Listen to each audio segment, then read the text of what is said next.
Pau, bona nit.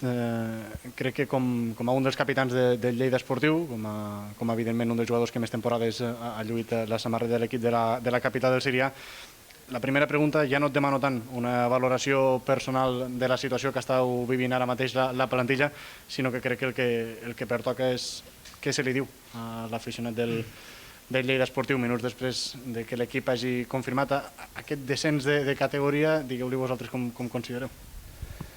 Bueno, fotut, la veritat que molt fotut, no? Penso que en un any atípic, en un any que la federació va fer aquest format, era molt bèstia de sent dos equips, al final 62 baixant de categoria, perquè van ficar una altra categoria pel mig, i llavors, però bueno,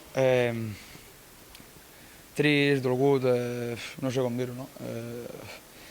Estimo Lleida com el que és, penso que és casa meva i bueno, no agafar els objectius al final fa mal, però bueno, s'ha de seguir, s'ha de lluitar i bueno, ara tot es veu negre, però bueno, demà tornarà a sortir el sol i tirarem endavant. Pau, si no m'equivoco, quan vas tornar al Lleida Esportiu vas firmar fins i tot amb una clàusula amb un possible ascens a segona, doncs renovar 2 anys més. Aquesta situació que s'ha viscut avui, diguem-li així, descens o no a una categoria inferior, fa canviar els teus plans de futur respecte al Lleida Esportiu?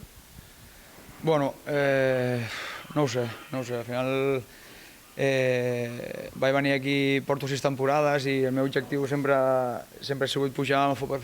Vaig jugar gràcies al Lleida a futbol professional, amb l'Alavés i amb el Valladolid, i sempre ho he dit, que si no hagués jugat pel Lleida no l'hagués trepitjat. Tenia l'espina clavada de Jaén i vaig arribar aquí amb la intenció de jugar al futbol professional amb el Lleida. No ha pogut ser, ara estem un pas encara més enrere, no sé el que passarà. Ho parlarem amb tothom i després decidirem i el que sigui el millor per tots ho faré. Així que, bueno, crec que no és el moment ara també de parlar del futur. Pau, crec que ha estat Quim Araujo qui ha parlat que evidentment el Lleida Esportiu no està en aquesta situació de descens de categoria després del partit aquí a l'Hèrcules, sinó ha estat una consecució de moments al llarg de la temporada. No sé si fer servir el verb mereixer, però al llarg d'aquests mesos de temporada, no sé si el Lleida Esportiu en determinats moments ha demostrat que potser no es mereixia ocupar una de les dues posicions que donés accés a aquesta primera RF. Ha sigut un any, penso, un any molt difícil.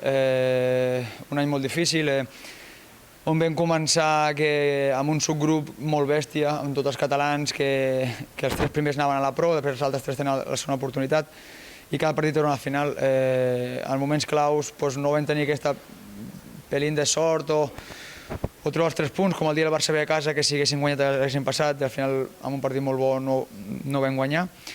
I al final vam ficar aquesta segona fase i en algun, com el partit de la Nucía o algun partit així, que no vam poder treure els 3 punts i aquí hem jugat una final. Però bueno, penso que ha sigut un any atípic. Al final la pandèmia ha canviat la vida a tots i un any en tan poques jornades, vam tenir que també parar 10 dies pel Covid, però bueno, no hi ha excuses. Al final és un any que no hem complert els objectius i tenim que seguir endavant. Al final avui és un dia dur. És un dia dur. Paraula descens? No la diria, però la descens és quan tu estàs amb 20 equips i 4 baixen, allò per mi és un descens. Ara, no compleix l'objectiu, han ficat una divisió nova pel mig i el Lleida estarà a la 4a divisió de futbol espanyol. Llavors, tu diguis com ho diguis, el Lleida seguirà lluitant.